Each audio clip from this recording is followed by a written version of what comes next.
कि हिंसा केवल दूसरों से ही नहीं होती है, हिंसा अपने प्रति भी होती है। यदि हम अपने शरीर को नाजायज अनावश्यक कष्ट देते हैं तो वो भी हिंसा की परिभाषा में शामिल होता है।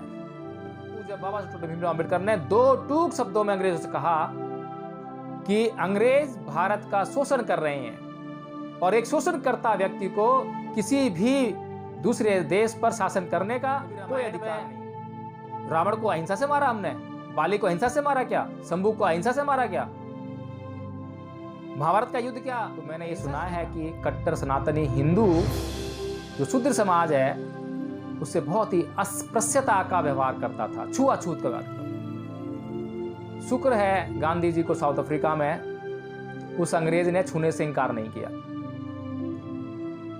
और वो पिटाई करी तो अपने हाथों पुलिस अधिकारी ट्रेन में देख लेता है कि ये काला आदमी है तो उनके साथ में अभद्रता से पेश आता है, उनकी पिटाई करता है और उठा के स्टेशन के बाहर जो है पटक देता है। तो हम यह सुनते हैं कि यहाँ से गांधी जी को एहसास हुआ कि साउथ अफ्रीका में गोरे लोग काले लोगों पर अत्याचार कर रहे हैं।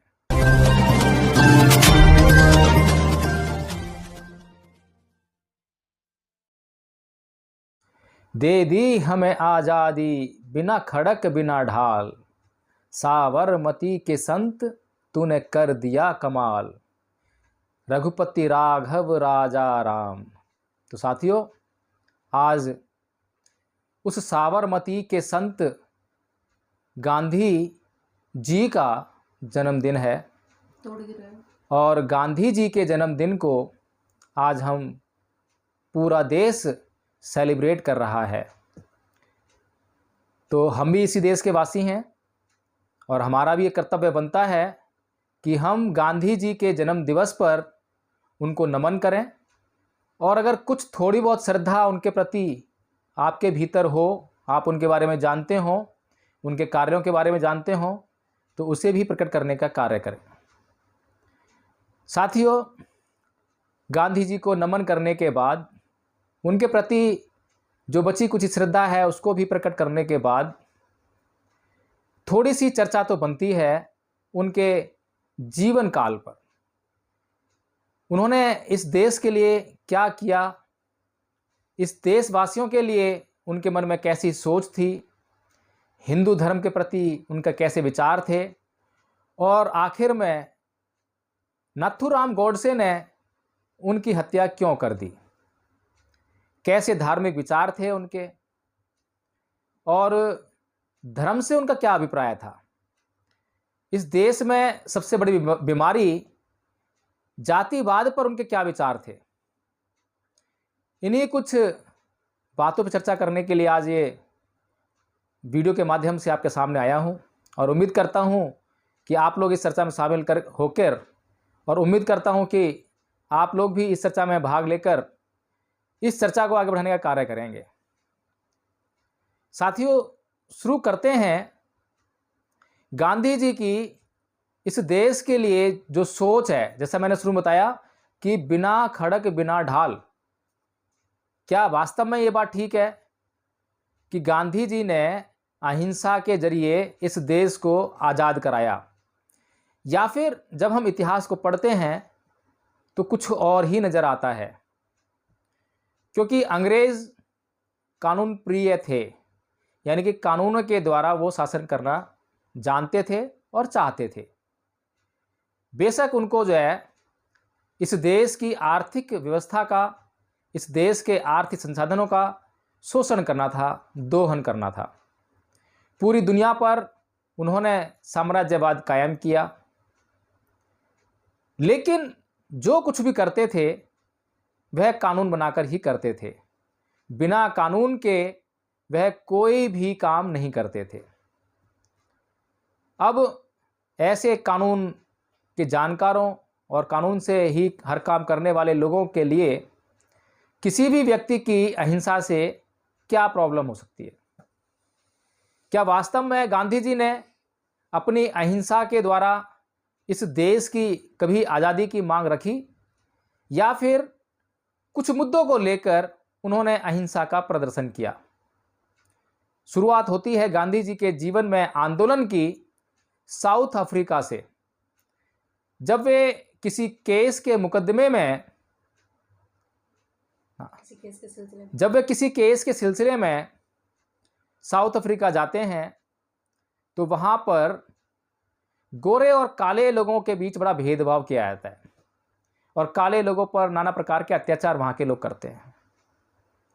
ये अत्याचार, हालांकि भारत में जो जाति के आधार पर जो अत्याचार स्वर्ण समाज जो निम्न कही जाने वाली जातियों पर करते थे, उन अत्याचारों के मुकाबले पर बहुत कम था। तो गांधी जी को कोई गोरा पुलिस अधिकारी ट्रेन में देख लेता है कि ये काला आदमी है, तो उनके साथ में अभद्रता से पेश आता है, उनकी पिटाई करता है और उठा के स्टेशन के बाहर जो है पटक देता है। तो हम यह सुनते हैं कि यहाँ से गांधी जी को एहसास हुआ कि साउथ अफ्रीका में गोरे लोग काले लोगों पर अत्याचार कर रहे हैं और इसके विरोध में वहाँ पर जो लोग थे, काले लोगों का जो समाज था, उन्होंने उनको इकट्ठा किया और वहाँ पर सत्याग्रह किया, आंदोलन किया।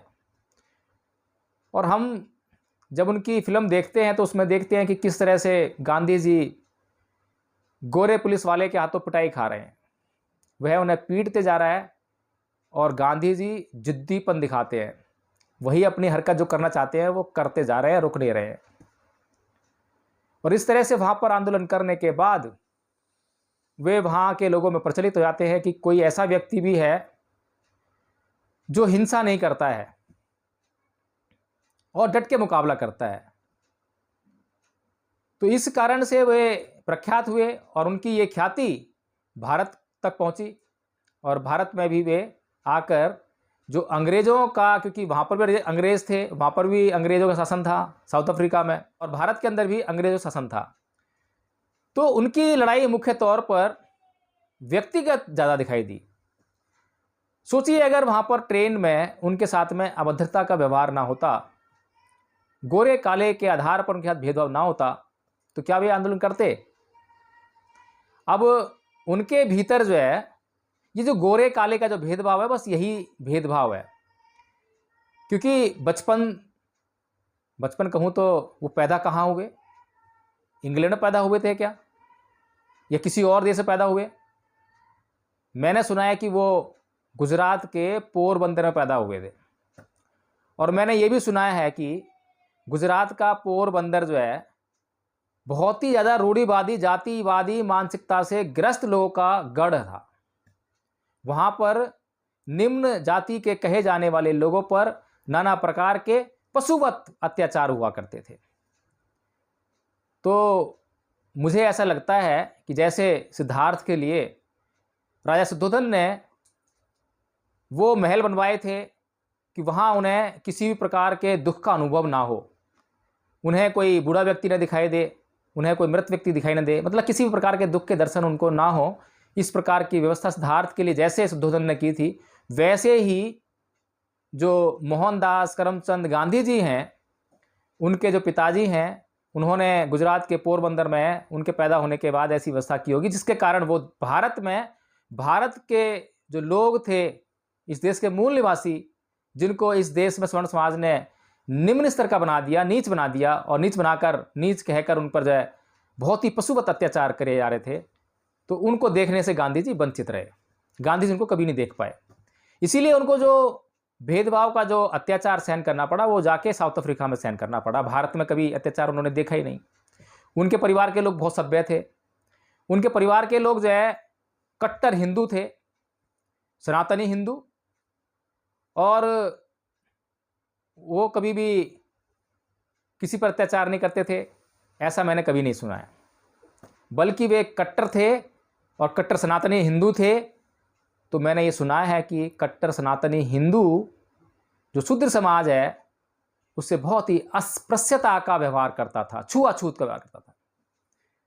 शुक्र है गांधी जी को साउथ अफ्रीका में उस अंग्रेज ने छूने से इनकार नहीं किया, और वो पिटाई करी तो अपने हाथों का इस्तेमाल किया। लेकिन यहाँ भारत में तो व्यवस्था ही अलग थी, जिसके दर्शन गांधी जी को नहीं हो पा रहे थे। इसीलिए जब पहली बार गांधी जी भारत आए, साउथ अफ्रीका से लौटकर ख्याति प्राप्त हो गई, तो गांधी जी ने यहां पे जो आंदोलन चलाया वो अस्पृश्यता के खिलाफ नहीं चलाया, क्योंकि गांधी जी की पिटाई तो रंग भेद नीति के आधार पर हुई थी ना। इसीलिए यहां पर आकर क्या आंदोलन चलाया कि अंग्रेजों की गुलामी से हमें आजादी प्राप्त करनी है। क्यों? क्योंकि अंग्रेजों ने उनके ऊपर हाथ उठाया है। क्यों उठाया है? क्योंकि वो काले समाज से आते थे, जबकि भारत में काले और गोरे का कोई कभी जो है भेदभाव रहा ही नहीं। हजारों सालों से जो भेदभाव रहा, जिससे अच्छी तरह से गांधी जी वाकिफ थे, और बचपन में उन्हें शिक्षा मिलती थी कि किस व्यक्ति से किस प्रकार का व्यवहार करना है, उन लोगों के खिलाफ गांधी जी ने कभी कोई आंदोलन चलाया ही नहीं। चलो कोई बात नहीं। अब गांधी जी कहते हैं कि मैं अहिंसा का पुजारी हूं। अब मुझे तो समझ में नहीं आता है साथियों कि हिंदू धर्म के किस कोने में हम अहिंसा को ढूंढें, कौन से धर्म शास्त्र को उठा लें, कौन सी धार्मिक किताब को उठाएं जिसमें हमें अहिंसा के किसी उस ग्रंथ के किसी पेज पर हमें दर्शन हो जाएं। पूरे हिंदू धर्म को पढ़ लेते हैं, सारे धर्म ग्रंथों को छान लेते हैं, लेकिन हमें कहीं पर भी अहिंसा के दर्शन नहीं होते। लेकिन गांधी जी तो कह रहे हैं कि मैं अहिंसावादी हूं, और जब अंत समय में मरते हैं तो कहते हैं कि मैं हे राम। अब हे राम कह के मरते हैं, और राम ने अपने पूरे जीवन में कहां पर अहिंसा का पालन किया, इस संसार का शायद ही कोई व्यक्ति आकर हमें बता सकता हो, क्योंकि अजीब सी उटपटांग बातें हैं। अहिंसा से इस व्यक्ति का कोई लेना देना नहीं है।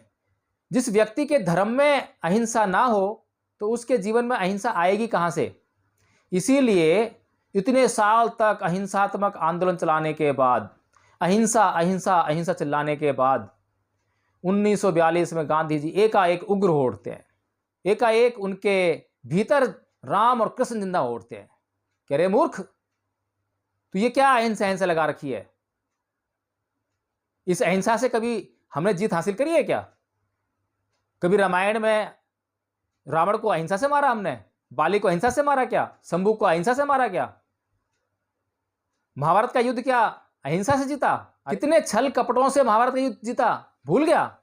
तो एकाएक जो उनके अंदर राम और कृष्ण जिंदा हो उठते हैं, और वो एकाएक नारा देते हैं, करो या मरो, करो या मरो। अब शब्दों में ही अहिंसा गायब हो गई।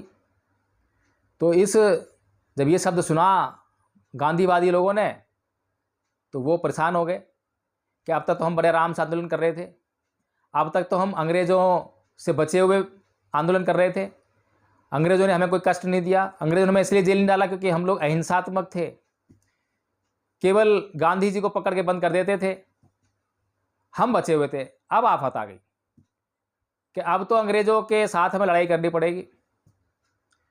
तो साथियों, जो गांधी जी हैं, उनकी बातों में, उनके विचारों में और उनके व्यवहार में मुझे तो कोई सार नजर आता नहीं।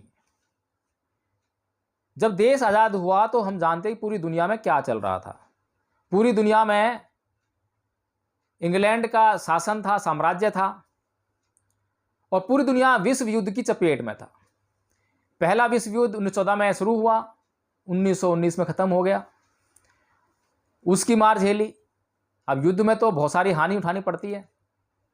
और दूसरा विश्व युद्ध 1939 में चालू हुआ और 1945-46 में खत्म हो गया। तो ये जो दो युद्ध अंग्रेजों ने लड़े, यहां से उनकी आर्थिक स्थिति की जो कमर थी वो टूट गई, और अब उन्हें किसी भी देश पर शासन कर पाना जो उनका सामर्थ्य था उससे बाहर हो गया।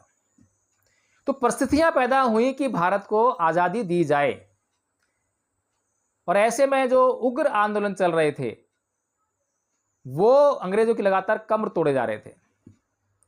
और सबसे महत्वपूर्ण भूमिका जिसको इस देश के नालायक स्वर्ण व्यक्ति जो है कभी भी याद करने का काम नहीं करेंगे, बल्कि छुपाने का काम करते हैं, उसे जमीन में गाड़ने का काम करते हैं।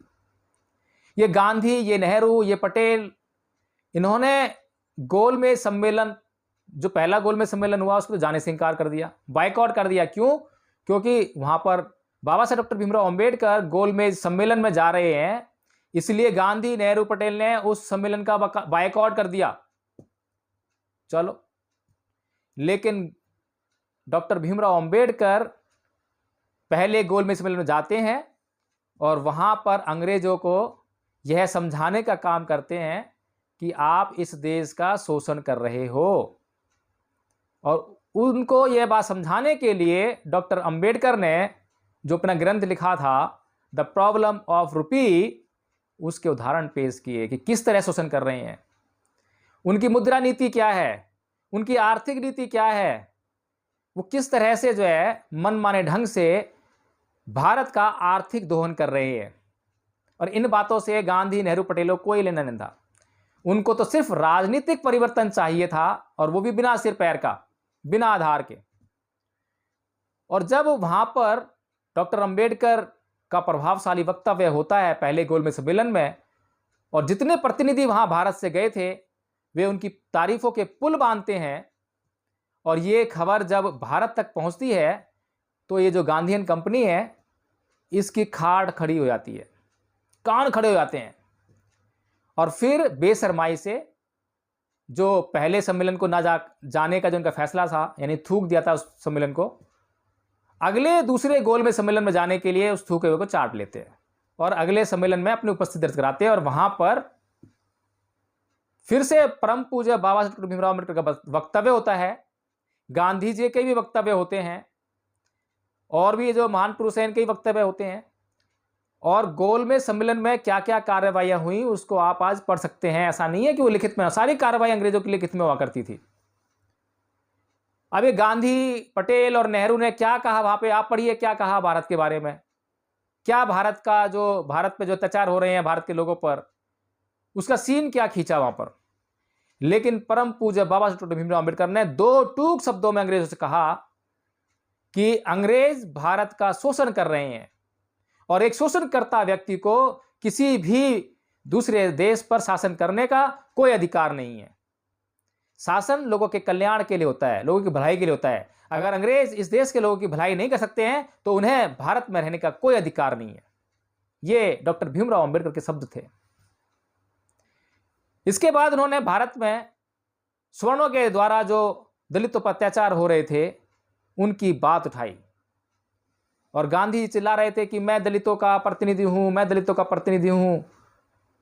और जब सबूत वहां पेश हुए कि दलितों का प्रतिनिधि गांधी जी नहीं है बल्कि अंबेडकर हैं, और अंग्रेजों ने उनकी बात मान ली। अंग्रेजों ने जब दलितों पर होने वाले अत्याचारों की बात सुनी और उन्होंने देखा कि अंग्रेजों ने तो केवल भारत को गुलाम बनाया हुआ है, भारत के लोगों को गुलाम बनाया हुआ है, लेकिन भारत के अंदर ऐसा भी वर्ग है जिस वर्ग से ये गांधी, पटेल और नेहरू आते हैं, इन्होंने तो अपने नीचे एक और वर्ग को गुलाम बनाया हुआ है। और अंग्रेजों का जो अत्याचार और शोषण तो कुछ भी नहीं है।